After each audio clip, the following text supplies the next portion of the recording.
Hello friends, welcome in this class in science pro biology. जैसा कि आपको पता है कि ये चैनल लगातार आपको टिफर एग्ज़ाम के related general science part A या सेक्शन ए के क्वेश्चंस को डिस्कस कर रहा है, जो आपके लिए बहुत ही यूज़फुल है। और वो ये सेक्शन आपको टोटल 20 नंबर देता है पेपर में, और आपको पता है कि सिर्फ 33% मार्क्स लाने पर आप क्वालिफाई कर लेते हो, तो आपका 20 नंबर यहाँ से आ रहा। सिर्फ आप अगर 10 नंबर कहीं और से भी ले आओ, 30 नंबर में आपका एग्ज़ाम क्वालिफाई हो जाता है। तो ये वीडियो आपके लिए बहुत ही हेल्पफुल है, इसलिए आप चैनल को सब्सक्राइब कर लीजिए और वीडियो को लाइक करते हुए जाइएगा, क्योंकि लाइक करने से हमें मोटिवेशन मिलता है, जिससे कि हम ज़्यादा से ज़्यादा अच्छे वीडियो बना सकें। तो हम शुरू करते हैं। पहला question, which of the following contribute to the climate change. यहाँ याद रखिएगा कि क्या पूछा, कंट्रीब्यूशन पूछ रहा। द ओजोन होल, ये जो है क्लाइमेट चेंज का प्रोडक्ट है, कंट्रीब्यूशन नहीं है। लेड एडिक्टिव इन पेट्रोल, ये पेट्रोल में अगर हम लेड मिक्स करते हैं तो क्लाइमेट चेंज से इसका कोई लेना देना नहीं। जब ये दोनों क्वेश्चन आंसर नहीं है, मतलब ऑल ऑफ द अबव कभी होगा नहीं, और अगर ऑल ऑफ द अबव नहीं होगा तो बचा आपका क्या है, एक ही ऑप्शन बचा, वो है नेचुरल गैस बेस्ड पावर। तो नेचुरल गैस बेस्ड पावर जो है ये आपका करेक्ट आंसर होगा क्लाइमेट चेंज के लिए। यहाँ पे एलिमिनेशन मेथड हम यूज़ किए हैं। याद रखिएगा, टिफर एग्ज़ाम में आप एज पॉसिबल जितना आपसे हो सके एलिमिनेशन मेथड यूज़ कीजिएगा, कि ये नहीं, कौन सा ऑप्शन नहीं हो सकता, जो आपका लास्ट में बच जाएगा वही उसका करेक्ट आंसर होगा। यहाँ पे देखिए क्या लिखा है, at the night if the torch is pointed at the cat eye they reflect light back to the source. Why does this phenomenon occur. पहले आप याद रखिए, यहाँ पे क्या हो रहा, लाइट जो है पूरा का पूरा बैक हो रहा, रिफ्लेक्ट हो रहा, ठीक है। ये रात में कैट के साथ हो रहा है। ये इसलिए कैट के साथ हो रहा बिकॉज कैट जो होता है वो रात में प्रे के लिए, अपने भोजन के लिए वो शिकार पे जाता है। तो अगर रात में लाइट की अमाउंट बहुत कम होता है नेचर में, तो कैट अपने आइज़ को इस तरह से अडॉप्ट किए हुए है कि वो कम लाइट में भी सेंसिटिव हो। तो जो ये फिनोमिना हो रही है यहाँ पे, टॉर्च की लाइट जो है वो आइस से वापस आ रही है, रिफ्लेक्ट बैक हो रही है, इसके पीछे वो उनका वही एडॉप्टेशन काम आ रहा। तो पहली बात, इसके फ्रॉम अ प्रेडेटर नहीं, प्रेडेटर को डराने के लिए नहीं, प्रेडेटर इनकी आंखें चमकी हुई देख के अट्रैक्ट होंगे, भागेंगे नहीं। दूसरा, मेट नहीं, रात में मेट करने के लिए नहीं, और साइड इफेक्ट भी नहीं है। तो करेक्ट आंसर इसका यही है कि increase the sensitivity to the low light. Low light में सेंसिटिविटी इंक्रीज करता है, ये फिनोमिना इस चक्कर में होती है। ये क्वेश्चन है, एक पर्सन जो है वो आपका बॉल थ्रो कर रहा है,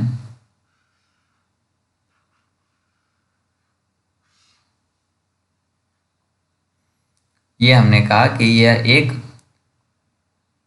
पर्सन है जो कि बॉल को फेंक रहा है।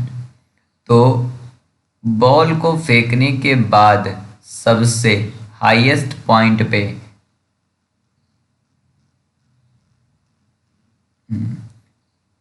जो बॉल को हम फेंकेंगे, तो सबसे हाईएस्ट पॉइंट पे जो, जैसे ये हमारा सबसे हाईएस्ट पॉइंट है, यहाँ पास वेलोसिटी, और जैसे ये वेलोसिटी और एक्सेलरेशन के बीच में कितने का एंगल होगा, तो आप याद रखिए कि 90 डिग्री का एंगल होता है एट द हाईएस्ट पॉइंट। जो हाईएस्ट पॉइंट होगा ट्रेजेक्टरी का, उसमें जो है उस पॉइंट पे वेलोसिटी एक्सेलरेशन 90 डिग्री का एंगल बनाता है। दूसरा, आप याद रखिएगा कि जो 45 डिग्री के एंगल पे फेंका जाता है अगर कोई भी चीज़, वो सबसे ज़्यादा लॉन्गेस्ट डिस्टेंस तय करता है। तो ये दो चीज़ें आप याद रखिएगा यहाँ से। नेक्स्ट क्वेश्चन जो है वो आपका दे रखा, इफ़ द रेडियस और height of the cone are both increase by the 100% then volume. Radius increase होने का मतलब है dr upon r into 100 equal to क्या है आपका 100। उसी तरह क्या दे रखा है, हाइट, तो dh upon h into 100 equal to 100।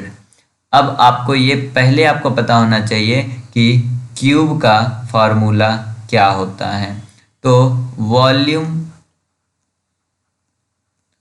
Of cone का, क्यूब का नहीं, कोन का 1/3 होता है पाई r² h होता है। तो ये आपका नॉर्मल फार्मूला है। अगर आपसे कोई कहे परसेंटेज वॉल्यूम इंक्रीज, तो परसेंटेज वॉल्यूम इंक्रीज के लिए जो आपका कांस्टेंट नंबर है उसको छोड़ दीजिए, जो पावर है उसको पहले ले आइए, और जो भी यहाँ पे वेरिएबल है उस वेरिएबल में जितना भी चेंज होता है उसको हम ऐड कर देते हैं। तो ये आपका फार्मूला है, और इस फार्मूले को आप मैथ में भी यूज़ करते हो और इस फार्मूले को आप फिज़िक्स में भी यूज़ करते हो, इसलिए इसको आप बड़ा ही ध्यान से समझिएगा। यहाँ से मैंने 100 रख दिया और प्लस ये वाला 100 मैंने यहाँ पे लिखा, 200 प्लस 100 इक्वल टू 300%। तो ये आपका आंसर इसका होगा 300%। ये अगर आपको क्वेश्चन समझ में आया है तो आप वीडियो को लाइक कीजिए। अगर आप नए हैं तो चैनल को सब्सक्राइब कर लीजिए, बेल आइकन को हिट कर लीजिए, क्योंकि इस चैनल पे आपको लगातार back to back TIFR, GATE, NET सबके क्वेश्चन पेपर हम डिस्कस करेंगे। तो जितनी जल्दी आप इसको 1000 सब्सक्राइबर पूरा करेंगे और जितना ही आप इसको चैनल को प्यार देंगे, उतनी ही जल्दी हम आपके लिए उतने ही ज़्यादा वीडियोस हम लाएंगे। यहाँ पे देखिए क्या दिया है, एवरेज दे रखा है। एवरेज में आप हमेशा याद रखिएगा, आप क्या करते हो, जितने भी नंबर दिए होते हैं उतने, और जितने नंबर है उससे आप डिवाइड करते हो। मतलब यहाँ पे क्या होगा, x plus 2x plus 5 plus x plus 6 plus 45 upon 1 2 3 4 number है 4 इक्वल टू 29। अब आप इसको ऐड करोगे तो 1 2 एंड 3 एंड 1 4, तो ये हो जाएगा आपका 4x प्लस ये हो जाएगा 5 5 10 1 6, तो 5 और 5 10 10 1 11, और यह है 45 45 और 10 55 और 11 56 अपॉन 4 इक्वल टू 29। हम बायोलॉजी वाले हैं इसलिए हम मल्टीप्लाई नहीं करेंगे, हम क्या करेंगे 4 कॉमन ले लेंगे। 4 कॉमन लेने से क्या हो रहा है आपका x हो रहा, 4 1 ज़ा 4 4 1 ज़ा 4 और 4 4 ज़ा 16 अपॉन 4 इक्वल टू 29। ये 4 से ये 4 डिवाइड हो गया, बचा आपका x plus 14 equal to 29, x equal to 29 minus 4, x equal to 15। तो यहाँ पे x की वैल्यू क्या होगी, 15 होगी।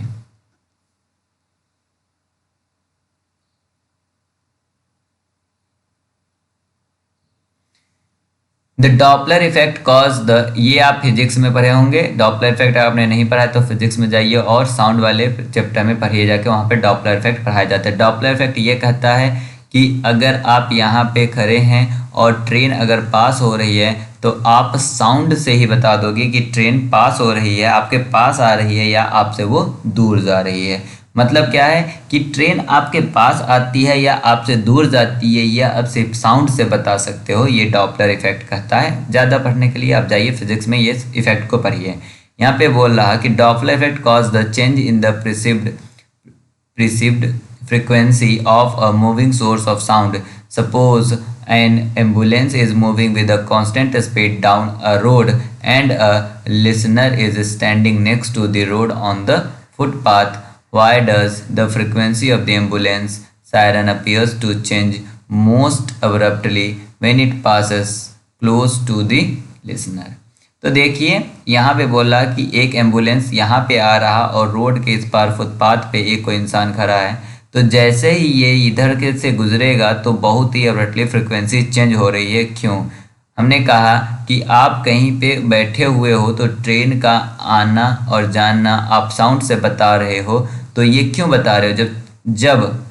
जब ट्रेन चल रहा होता है तो उस समय ट्रेन की आपकी तरफ आना या आपसे दूर जाना, ये क्या है आपका, आपके प्रति उसकी वेलोसिटी में चेंज है। और उस वेलोसिटी में चेंज के कारण जो स्पीड, जो आपके कान में जो आवाज़ आ रहा है उसे आप सेंस करके बताते हो। तो मतलब क्या होता है कि रिलेटिव वेलोसिटी डिफरेंस होता है उस ऑब्जेक्ट का आने, आपकी तरफ आने में और आपसे दूर जाने में। तो पहला ही आंसर इसमें दिया हुआ है, because this is where the greatest change in relative velocity occur. हाँ, वेलोसिटी में बहुत ही ज़्यादा चेंज होती है, ड्रास्टिक चेंज होती है। दूसरा क्या लिखा हुआ है, शॉर्ट डिस्टेंस पे ऐसा कुछ नहीं होता। तीसरा में लिखा है मोर सेंसिटिव, ऐसा कुछ नहीं होता। जब ये दो नहीं होता तो ऑल ऑफ दी अबव हो ही नहीं सकता।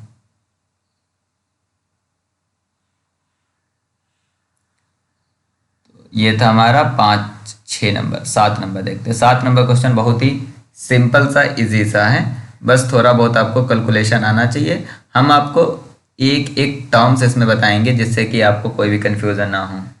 यहाँ लिखा है गोट, वो भी ए गोट, खा रहा है कितना, 2 kg, कब, पर डे। दूसरा एक काऊ है,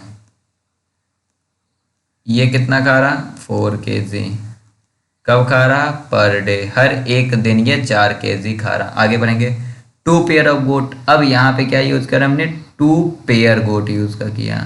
2 पेयर में कितने गोट होते हैं, 2 पेयर में 4 गोट होंगे। और 4 गोट कितने केजी खाएंगे, 8 kg खाएंगे। कब खाएंगे, पर डे खाएंगे, per day. And 1 pair of cattle, एक पेयर का है आपका, कैटल का है, 1 पेयर कैटल का है। एक पेयर में कितने काऊ होते हैं, 2 काऊ होते हैं। एक पेयर में 2 काऊ है, तो 4 × 2 मतलब यह भी आपका 8 kg ही खाएंगे पर डे। हर दिन आपका यह 8 kg खाएंगे। अब ये रखा हुआ है कि एक सेंचुरी में छोड़ा गया जहां पे टोटल बायोमास दे रखा है, टोटल बायोमास दे रखा है। और टोटल बायोमास कितना है, 16,000 kg of the grass at the time of release, जब रिलीज किया तब। और यहाँ पे इस बायोमास का ग्रोथ रेट दे रखा, ग्रोथ रेट दिखा रहा है आपका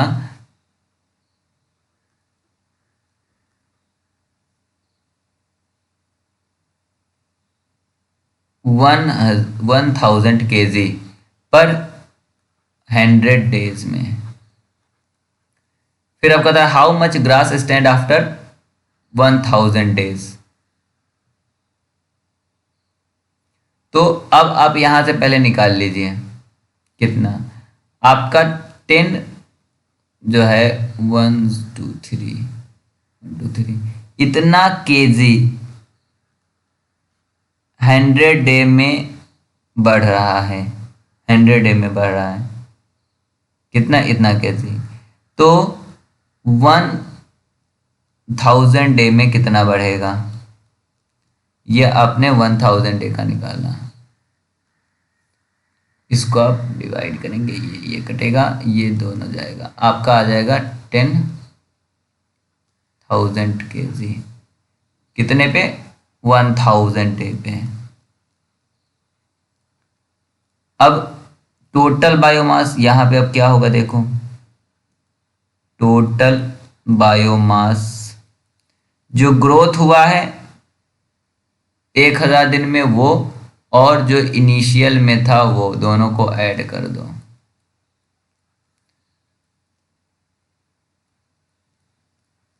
इतना केजी टोटल बायोमास है कब, 10,000 पे।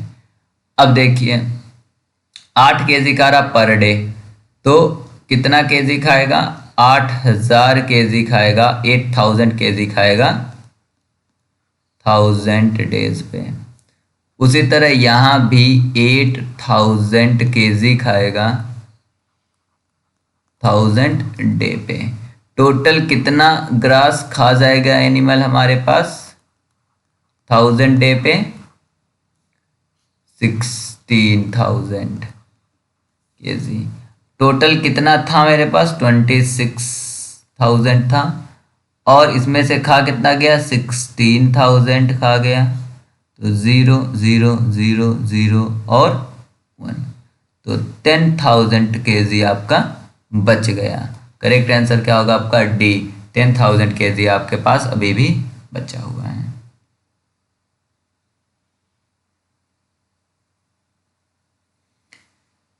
ये आपका जो क्वेश्चन है 8 नंबर, ये आपका एक जो CMR और MRR कंसेप्ट है वहां से पूछा गया है कि मैं इसका इकोलॉजी का कंसेप्ट है। MRR mark release recapture technique, या CMR capture mark release technique.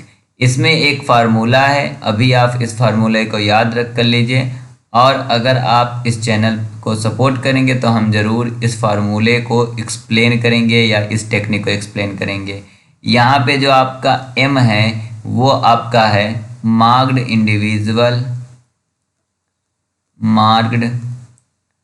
Individual in first sample. यहाँ पे आपका R जो है वो है मार्क्ड इंडिविजुअल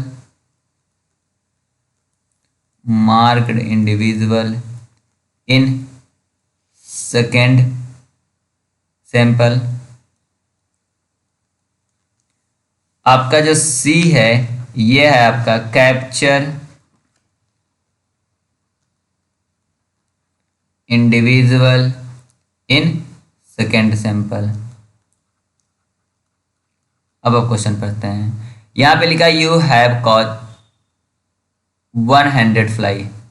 आपने 100 फ्लाई को पकड़ा और उसको आपने मार्क किया, और बाद में आपने ग्रीन हाउस में डाल दिया, इसका कोई यूज नहीं है। Assume the fly double time, यहाँ पे डबलिंग टाइम दे रखा है, डबलिंग टाइम दे रखा है 4 डेज। फिर कहा है आपने कोई फ्लाई नहीं मरी। फ्लाई नहीं मरी मतलब क्या है कि यह ना ही कोई फ्लाई मर रही है ना ही कोई फ्लाई माइग्रेशन कर रही है, क्लोज्ड पॉपुलेशन है, इसमें कोई भी एक्सटर्नल फैक्टर यूज नहीं हो रहे, ठीक है। आफ्टर 12 डेज आपने 400 वापस पकड़ लिया, 400 आपने टोटल पकड़ा, मतलब C आपका यहाँ पे हो गया 400, और इस 400 में से सिर्फ आपको 10 मिले जो कि मार्क्ड थे। तो आपने यहाँ से n निकालने के लिए फॉर्मूले में वैल्यू पुट की, तो 100/n इक्वल टू R 10/400। तो इससे जब आप इसको सॉल्व करोगे तो आपका n जो आ गया वो आ गया 4000 पर n 12 आ गया। लेकिन आपको n 0 पे बताना है, आपको n 0 निकालना है। तो n 12 से अगर हम 4 माइनस करें तो n 8 आएगा। n 8 डबलिंग टाइम है, मतलब अरे 4 जो दिन है आपका डबलिंग टाइम है, तो आप क्या करोगे 12 में से 4 घटाएंगे तो 8 आएगा, पर यहाँ पे 4000 की जगह ये 2000 होगा।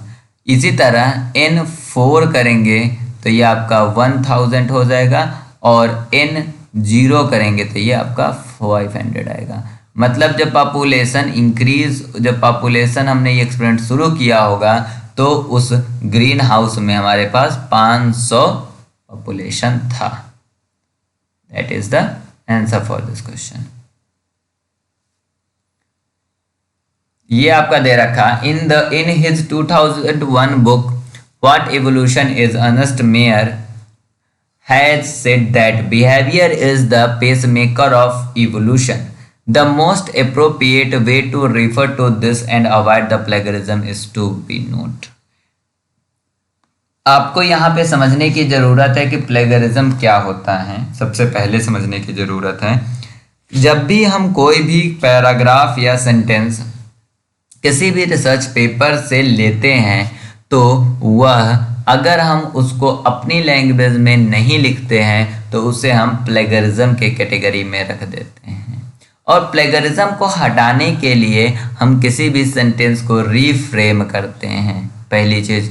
दूसरी चीज़, जब भी हम कोई पेपर या बुक से कोई भी चीज़ लेते हैं तो वहाँ पे हम साइटेशन करते हैं, और साइटेशन में हम साइंटिस्ट का नाम लिखते हैं और उसके बाद हम कॉमा लगा के ईयर लिखते हैं।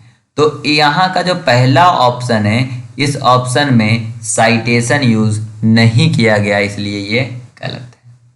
और जब ए गलत है मतलब एनी ऑफ अबव हो नहीं सकता। और behaviour is the pacemaker of evolution मायर 2021, यहाँ पे कोई भी डिजिट आपने, कोई भी वर्ड आपने चेंज नहीं किया है, इसलिए यहाँ पे ये प्लेगरिज्म में कंसीडर किया जाएगा। क्योंकि प्लेगरिज्म को हटाने के लिए मुझे बिना मीनिंग को चेंज किए हुए सेंटेंस को रीफ्रेम करना होता है, जिसमें मीनिंग चेंज ना हो सके। आपका एक ही ऑप्शन बचा, ऑप्शन नंबर बी, ये आपका करेक्ट आंसर है। Behaviour is the pacemaker for evolutionary process, Mayar 2001। Question number 10। Question number 10 में बोल रहा कि एक क्यूब है और उस क्यूब को बनाया गया है छोटे छोटे क्यूब को पिघलाकर। हमें बताना है कि सरफेस एरिया में, टोटल सरफेस एरिया में जो है स्मॉल क्यूब और लार्ज क्यूब का क्या रेशियो है। तो अगर हम यहाँ पे, आपको याद होगा, आपने बचपन में पढ़ा है कि जब भी हम मिल्ट करके किसी छोटे छोटे कंपाउंड को, छोटे छोटे मटेरियल से बड़ा मटेरियल बनाते हैं तो उसका वॉल्यूम सेम होता है। तो सबसे पहले आपको ये याद होना चाहिए कि क्यूब की वॉल्यूम क्या होती है। तो क्यूब की वॉल्यूम A3 होती है। अगर हम बात करेंगे स्मॉल मतलब लार्जर क्यूब की वॉल्यूम, लार्जर क्यूब वॉल्यूम, ये आपका जो होगा सम ऑफ स्मॉलर क्यूब्स वॉल्यूम होगा। तो लार्जर जो होगा वह A3 होगा और स्मॉलर में हमारा A1 क्यूब, A2 क्यूब और A3 क्यूब होगा, जहाँ पे A जो है वो हमारा 3 का क्यूब होगा, 4 का क्यूब होगा और 5 का क्यूब होगा। ये आपका 27 होगा, 4 4 64 होगा और 125 होगा। ये 216 होगा A क्यूब। तो यहाँ से अगर आप A निकालते हो तो ये आपका 6 सेंटीमीटर आएगा। अब आप देखिए, यहाँ के बाद आपका नेक्स्ट प्रोसेस है surface area of smaller cube upon surface area of larger cube. यहाँ पे क्यूब्स होगा, तो स्मॉलर क्यूब्स जो है वो होता है आपका, सरफेस एरिया जो होता है 6A स्क्वायर होता है, तो यहाँ पे 6A1 स्क्वायर होगा, 6A2 स्क्वायर होगा और 6A3 स्क्वायर होगा अपॉन 6A स्क्वायर होगा। अब देखिए 6 आपने कॉमन ले लिया, A स्क्वायर क्या हो गया हमारा 3 का स्क्वायर, B स्क्वायर हो गया, A2 हो गया 4 का स्क्वायर और A3 हो गया 5 का स्क्वायर अपॉन 6 इंटू 6। तो ये 6 से 6 डिवाइड हो गया, ये हो गया 9 प्लस 16 प्लस 25 अपॉन 6 इंटू 6। तो ये हो जाएगा, ये है 9 6 15, 0 2 and 3 और टू 50/6 इंटू 6, ये आपका हो जाएगा 25, ये हो जाएगा 3, ये आपका हो गया 25/18। तो correct answer for this question is 25/18।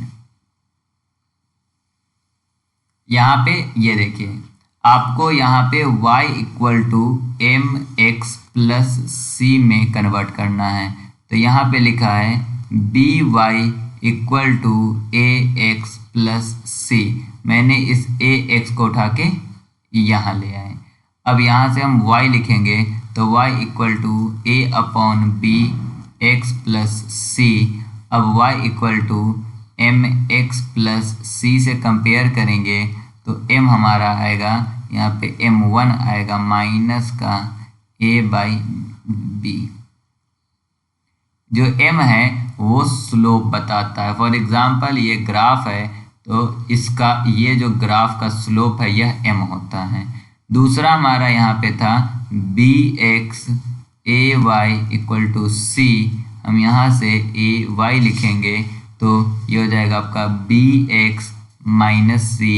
y लिखेंगे तो b/a x माइनस c होगा। y इक्वल टू mx+c में यहाँ पे m2 की वैल्यू b/a आ रही है। अब यहाँ पे आपको कुछ चीज़ें याद करने वाली है। इफ़ लाइन इज पैरेलल, अगर लाइन पैरेलल हो तो m1 जो होता है वह m2 के इक्वल होता है। और दूसरा आपको लाइन कहना है, इफ लाइन इज परपेंडिकुलर, अगर लाइन परपेंडिकुलर हो तो m1 इंटू m2 की वैल्यू -1 आनी चाहिए। अब अगर यहाँ पे देखो m1 और m2 को सोल्व करते हो तो आपका आता है माइनस का a/b और b/a, ये आपका कट जाएगा, आपका यहाँ आ जाएगा -1। तो आपका ये वाली फॉलो हो रहा है, मतलब यहाँ पे दोनों इक्वेशन एक दूसरे के परपेंडिकुलर है।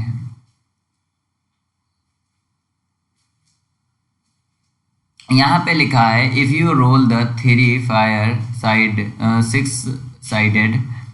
dice, what is the probability that you get the 2, 6 and 1 odd number. अगर हम ऑड नंबर की बात करेंगे तो ऑड नंबर 1, 3 और 5, टोटल यहाँ पे 3 है ऑड नंबर।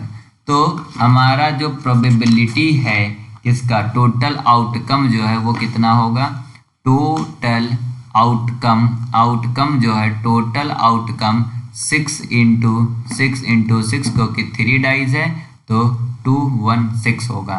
और ऑड नंबर और 6 आने के लिए जो हमारा आएगा फेवरेबल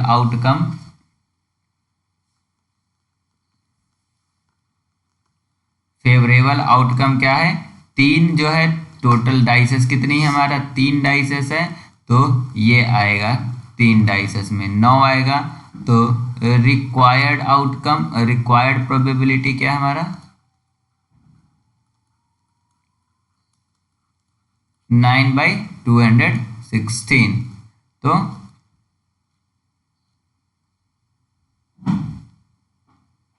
दुनिया 18 और 936, तो 1/24। तो 1/24 is the correct answer for this question.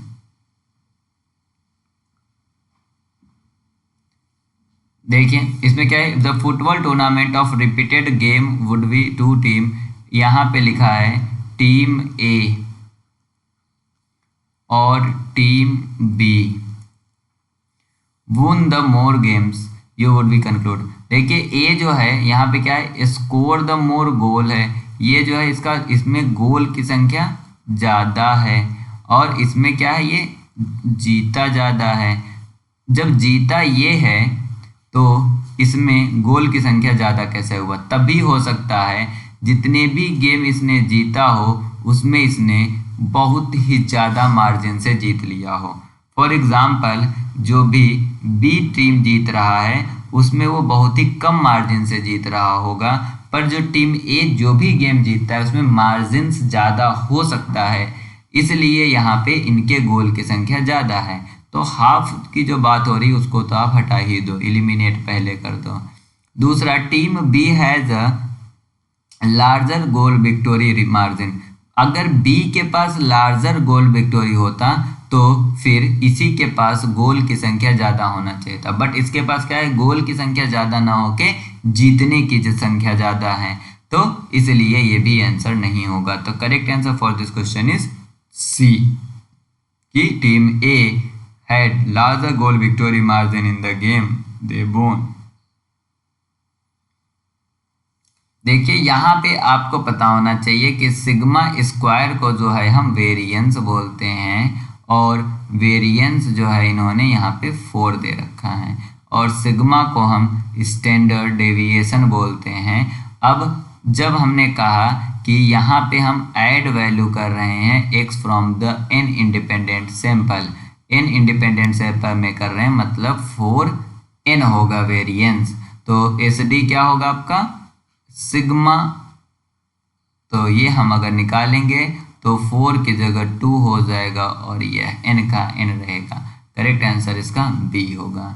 ये हमने इसमें कुछ नहीं किया, यहाँ पे सिग्मा स्क्वायर था, हमको सिग्मा में बदलना था, हमने क्या किया, इसका रूट निकाल दिया।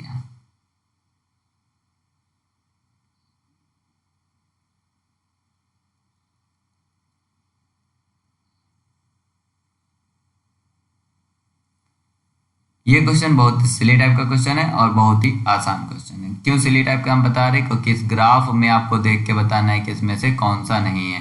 अगर आप इसमें से कुछ भी ना पढ़ो, सिर्फ आप एग्जाम ये पढ़ोगे, तब भी आप देख लोगे यहाँ पे लिखा है can not be drawn based on the above graph. इस ग्राफ को ध्यान से अगर आप देखते हो तो आपको ये चीज समझ में आ रहा है कि 3 चीज़ों की बात करी जा रही है, और यहाँ पे कुछ दिया हुआ है। यहाँ पे जो कुछ दिया हुआ है वो 250, उसके बाद 1, 2, 3 ऐसे 1000 में दे रखा है। मतलब 1000 में देने का मतलब है कि कुछ ऐसा होगा जो हर्ट्ज की बात हो रही होगी, मतलब जो 1000 में दे रखा है तो मतलब एज की तो बात हो नहीं रही होगी। तो ठीक है, अगर हम यहाँ पे क्वेश्चंस पढ़ते हैं, ऑप्शन पढ़े पहले फिर क्वेश्चन पढ़ेंगे। लिखा है exposure to the aircraft noise does not affect the hearing of sound up to the 1500 hertz. कोई दिक्कत नहीं, इसको हम थोड़ा आगे आगे पढ़ते हैं और आगे पढ़ते हैं। Human are more sensitive to the sound at the 500 Hz than that of the sound of the 5000 Hz। ठीक है, अगला क्या हमारा, expose of the aircraft noise affect the healthy hearing ability, ये भी सही है। अगला लिखा है हेयरिंग डिक्लाइन विद एज। भाई ये ग्राफ आपको कहाँ से एज को कंसीडर कर रहा है, क्या इस ग्राफ में कहीं भी आपको एज दिख रहा है, एक्स एक्सेस वाई एक्सेस पे नहीं दिख रहा ना। जब वो एज को दिखा ही नहीं रहा ग्राफ, तो फिर हम हेयरिंग डिक्लाइन की बात कैसे कर सकते हैं एज के प्रति, एज के रिस्पेक्ट में। मतलब यही जो है आपका डी आंसर इसका करेक्ट आंसर नहीं होगा। बाकी सब हो सकता है कि हम इस ग्राफ से ले सकते हैं। हमने कहा ना, आप इसके ऑप्शन को पढ़ के इसके आंसर को आप बता सकते हो। हाँ, बाकी मेन पॉइंट क्या है कि हर एक साल आपका इस तरह के क्वेश्चन पूछे गए हैं ग्राफ से रिलेटेड। तो then be careful and try to solve the problem related to the graph. अब अगर आप ऊपर क्वेश्चन पढ़ोगे तो आपको साफ साफ दिखेगा कि ये जो ग्राफ खींचा हुआ है, ये ग्राफ हेयरिंग एबिलिटी के लिए खींचा गया है, और वो भी फ्रिक्वेंसी ऑफ साउंड पे 3 ग्रुप पे, एयरपोर्ट इंस्पेक्टर पे। तो मतलब जब एयरक्राफ्ट नॉइज की बात हो रही है और हेयरिंग एबिलिटी की बात हो रही है, तो जरूर हम हेयरिंग रिलेटेड चीज़ों को इस ग्राफ से बता सकते हैं। लेकिन हेयरिंग रिलेटेड चीज with respect to the frequency, with respect to the frequency, और वो नॉइज कहाँ से आना चाहिए, एयरक्राफ्ट से आना चाहिए। लेकिन हम एज वाली चीज़ों को इससे नहीं बता सकते। तो thank you for watching this video, and इस चैनल को सब्सक्राइब करके बेल आइकन को हिट कर लीजिए, जिससे कि आपको रेगुलर अपडेट मिलता रहे हमारे। इस जैसे ही पेपर एग्जाम खत्म होगा, then we will start the GATE ecology evolution previous year question paper discussion, and after that we will start the JAM 2023 paper discussion. मतलब for the 2023 we will start the biotechnology JAM question paper, and if you give us support, then we will start to the CSIR net question paper discussion. Thank you for watching this video.